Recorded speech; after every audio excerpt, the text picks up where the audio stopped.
नमस्कार। 9:23 है। आज का तारीख है 14 अक्टूबर 2022। कार्तिक मास से चल रही हैं। कृष्ण पक्ष है, शुक्रवार है। मैं आज आपको बोलूँगा कुछ गोपनीय शक्ति के बारे में। ब्लैक जादू टोना। ब्लैक जादू टोना, ब्लैक मैजिक क्या है?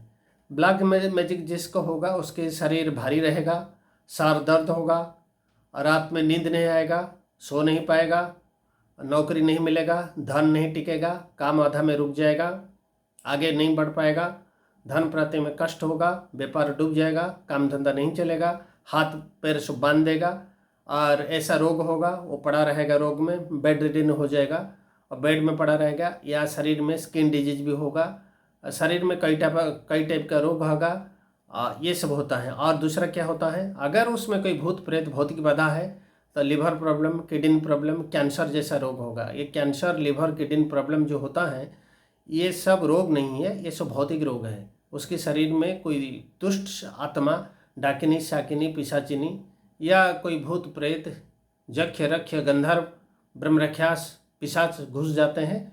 उसका जो सेंसिटिव पार्ट है, जो सूक्ष्म पार्ट है, जैसे लिवर को डैमेज कर देते हैं, किडनी को डैमेज कर दे, क्योंकि वायु रूप में है और वायु रूप में वो रह के शरीर को डैमेज करते हैं। और वायु को प्रभाव रहता है, वायु चलन होता है उसके शरीर में, वायु को प्रभाव दिखाई देता है। उसके अंदर शरीर में एक वायु जाना आना लगा रहता है। वो वायु, क्योंकि शक्ति वायु के रूप में शरीर में घुसते हैं। एक वायु रूप है, वो एक पवन के रूप में घुस जाते हैं और नष्ट कर देते हैं। डॉक्टर क्या करेगा? भूत प्रेत तो डॉक्टर कुछ नहीं कर पाता, इसलिए कैंसर रोग दे दिया है कि ये ठीक नहीं होगा, केमो देने में होगा। पर मेरे जीवन में मैंने बहुत कैंसर रोगों को ठीक किया हूँ, वो ठीक हो जाता है। मेरे पास ऐसे दिव्य मंत्र धन्वंतरी के है, मैं इसको प्रयोग कर देता हूँ कि वो ठीक हो जाता है।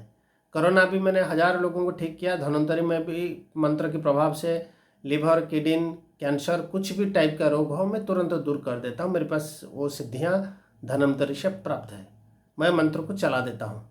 मंत्र के प्रभाव से मैं हवन करूँगा, हवन करने के बाद आपकी रोग दूर हो जाएगा। अगर आपके शरीर में कोई भूत की बाधा है, भूत प्रेत चुड़ैल है या ब्लैक मैजिक प्रभाव है, और हाँ, अगर ये सब चीज़ें नहीं है तो नॉर्मली तो कैंसर नहीं होगा, लिवर किडनी डैमेज नहीं होगा। ये सब भौतिक बाधा है, लेकिन डॉक्टरों अपनी साइंस की वजह से उन लोगों को उल्लू बनाता है। वो पैसा कमाने के चक्कर उल्लू बनाता है, केमो दे के वो कमाता है। डॉक्टर लोगों को तो मैं बड़े ठग और बेवकूफ़ और दलाल समझता हूँ, क्योंकि लोगों को वो लूटने के लिए ऐसा चक्कर चलाता है कि ऐसा ऐसा टेस्ट करो, ऐसा ऐसा करो, और मैं झाड़ फूंक के ठीक कर देता हूँ। मेरी झाड़ फूंक के रोग भाग जाते हैं। बड़ी बड़ी रोगों को मैं झाड़ फूंक के ठीक कर देता हूँ। और डॉक्टर जिसको बोलता है मर जाएगा, कैंसर होगी, मैं उसको फूंक के ठीक कर देता हूँ। आप समझ लीजिए कि मेरा मंत्र की जो वॉइस कमांड है कितना शक्तिशाली है। डॉक्टर से फिर कुछ शरीर को कष्ट भी नहीं होगा। बस बैठोगे, मैं मंत्र पढ़ूंगा 7 बार, 21 बार उसके शरीर को फूंक दूंगा। अगर मेरे पास बैठे हैं तो, अगर आप नहीं बैठे हैं कि दूर में है तो मैं हवन करके आपको फोटो को मोबाइल में फूंक दूंगा भी, आप और उधर ठीक हो जाएंगे। अगर मैं आपकी फ़ोटो नहीं भी है तो मैं आपके नाम से आप बोल देने में मैं संकल्प करके मैं अपनी वॉइस कमांड मंत्र शक्ति ब्रह्मांड को छोड़ दूंगा और ब्रह्मांड से आपके पास वो शक्ति पहुंच जाएगा, आपको ढूंढ ढूंढ के पहुंच जाएगा। ब्रह्मांड को मैं छोड़ दूंगा। जैसा गऊ में बछड़ा, लाखों गऊ में लाखों बछड़ा छोड़ेंगे, जो गऊ के पास वही बछड़ा रहेगा, वैसा ही मैं इस आसमान को अपने मंत्रों के वॉइस कमांड दे दूंगा कि वो मंत्र ढूंढ ढूंढ के, आप अमेरिका है या ऑस्ट्रेलिया में है या रूस में है या साउथ अफ्रीका में है, कहाँ भी हो, मेरी मंत्र की शक्ति वहाँ पहुँच जाएगा। जैसा ढूंढ ढूंढ के लाखों गऊ में आपने बछड़ा उसके पास पहुँच जाता है, मैं वैसा ही मेरी मंत्र पहुँच जाएगा उसके पास में, वो शक्ति पहुँच जाएगा ढूंढ ढूंढ के। ये शक्ति मैं रखता हूँ। इसलिए कई डॉक्टर लोग मेरे नाम सुनते ही वो डरते हैं कि पंडित अजब पंडित है। अरे भाई, तुम लोग क्या डॉक्टर है, क्या पढ़ाई की है, कब तक आए हो? पृथ्वी को समझने के लिए तुम्हारे पास शक्ति कब से आया? ये डॉक्टरी पाठ कब से है तुम्हारे पास? कहाँ का, कब का हो? किसको बेवकूफ़ बना रही हो? अरे मंत्र हमारे 1000 साल से है, और जब से धरती है तब से मंत्र आया है। भगवान शिव जी के पास और कच्छ के पास भी मृत संजीवनी मंत्र था, शुक्राचार्य के पास भी था। और ये मंत्र हमारे सुश्रुत और कई देवता भी है, जैसा कि अश्विन कुमार है और धन्वंतरी, उनके पास मंत्र विद्या था। कई टाइप का मंत्र विद्या हमारे देश में प्रचलन था, जो कि वो झाड़ फूंक करके ठीक कर देते हैं। मैं उसी मंत्र की साधना की झाड़ फूंक के ठीक करता हूँ। मुझे तो कोई हाँ, कोई थोड़ा सर्दी जुकाम हुआ, आपको तुलसी पत्ता नहीं मिला तो आप थोड़ा कोई एक दवाई खरीद करके 1-2 रुपया 10 रुपया का आप खा लिया, वो ठंडा सर्दी ठीक हो गया। और थोड़ा पैरासीटामोल आपको नहीं मिल रहा है, ये एक जड़ी बूटी हमारी है, जैसे कि एक गंगा शिवलिया हमें उसको बोलते हैं। कोई बुखार आया तो उसको पत्ते को खा देते हैं। अगर पत्ते नहीं मिला तो आजकल तो आप एक एक पैरासीटामोल खा लेते हैं। तुम्हारे डॉक्टर की कीमत सिर्फ 10 रुपया 20 रुपया का है, उससे ज़्यादा नहीं है। तुम लाखों करोड़ वाला डॉक्टर है ही नहीं, तुम्हारी उसमें इतना औकात नहीं है, तुम्हें सिर्फ 10 रुपया का हो। तो और मैं कई डॉक्टर को चैलेंज दिया हूँ, अरे कुछ नहीं, बेवकूफ़ है, मूर्ख बेवकूफ़ है, सबको बेवकूफ़ बनाते हैं। मैं अगर तुम्हारे पास दम है तो मेरे पास आके देखो, मैं कैंसर रोगी को कैसा ठीक करता हूँ। अगर तुम्हारे पास दम है तो तुम खुद देखो, तुम्हारे केमो फेमो कुछ ज़रूरत नहीं पड़ेगा। किसी भी प्रकार का तुम्हारे पास क्यों न रोग हो, मैं हर रोगों को ठीक कर देता हूँ, वही शक्ति मैं रखता हूँ। क्यों नहीं होगा? हाँ, आपके पास में इतना ऊर्जा होना चाहिए, इतना तपस्या होना चाहिए और इतना सिद्धि साधना होना चाहिए। मनुष्य शरीर अपार शक्ति उसके अंदर में है, उसके दिमाग में है, उसकी मस्तिष्क में इतना शक्ति सहस्रार चक्र में है, पर ये सब जप तप ध्यान द्वारा ही उसका प्राप्त होता है। अरे हम डॉक्टर की सानिध्य में जाते हैं तो जो समझ के कि वो भगवान है, वो कोई भगवान नहीं, डॉक्टर एक लुटेरा किस्म का होता है।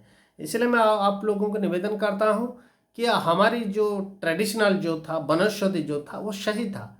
उसी द्रव्य को, उसी चीज़ को आप प्राप्त करें और उसी का आप काम में लगा सकते हैं, वनौषधि को लगा सकते हैं, पर डॉक्टर में इतना डिपेंड होना नहीं चाहिए। मंत्र ऐसा चीज़ है। हाँ, आप एक काम करें, जब भी कोई भी मंत्र आप जाप करेंगे, पूरा गुरु क्रम से ही आप करेंगे, गुरु क्रम से करेंगे और अच्छा गुरु लेके करेंगे।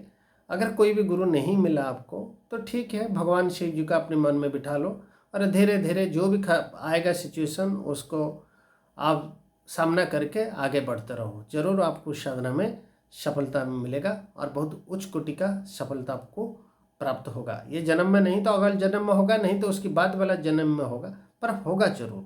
मंत्र ऐसा चीज़ है, पर मंत्र में हमेशा आपको लगा रहना पड़ेगा। कई अनुभूतियाँ आपको आएगा मंत्र जप करने में। मेरा पास तो कई जीव जंतु, देवी देवता, जखिनी पिशाचिनी डाकिनी शाकिनी सब आते हैं मेरे सामना, सभी के साथ होता है, हमेशा होता है। कोई देखना चाहे तो देख भी सकता है मेरे पास आके कि वो देवी देवता कैसा रूप धारण करके मेरे पास आते हैं। ठीक है, मेरी 2 चैनल है, आप सब्सक्राइब कीजिए। एक बगलामुखी साधना एंड फ्यूचर प्रेडिक्शंस, दूसरा है फ्यूचर प्रेडिक्शंस।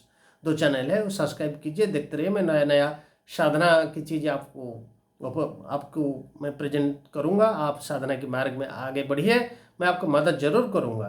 मेरी बात थोड़ा कड़वा लगेगा पर आपको अच्छा होगा। जैसा कि नीम के पत्ते तो थोड़ा अच्छा नहीं लगता, पर भी शरीर के लिए फ़ायदेमंद है। वैसे मेरी बात आपको अच्छा पहले अच्छा नहीं लगेगा, पर मैं सच आपको सामना, क्योंकि मैं सच्चाई सीखा हूँ घोर तपस्या करके, इसलिए मैं किस में इतना बिलीव नहीं करता। मैं अपने कर्म में, भगवान जैसे अर्जुन को गीता में कर्म युग के बारे में बताया था, कर्म युग सही है। मैं भगवान कृष्ण को ही बात मानता हूँ कि कर्म युग बिल्कुल सही है। इसलिए कर्म युग में आप चलिए, कर्म करते रहिए, फल तो जरूर मिलेगा। शारीरिक क्षेत्र बढ़ते रहिए, आप जरूर सफलता और सिद्धि मिलेगा। बस मेरे चैनल से जुड़े रहिए। आज मैं अपनी वाणी को विराम देता हूँ। हम बम बम बगलामुखी नमः, हम बम बम बगलामुखी नमः, बम बम बगलामुखी।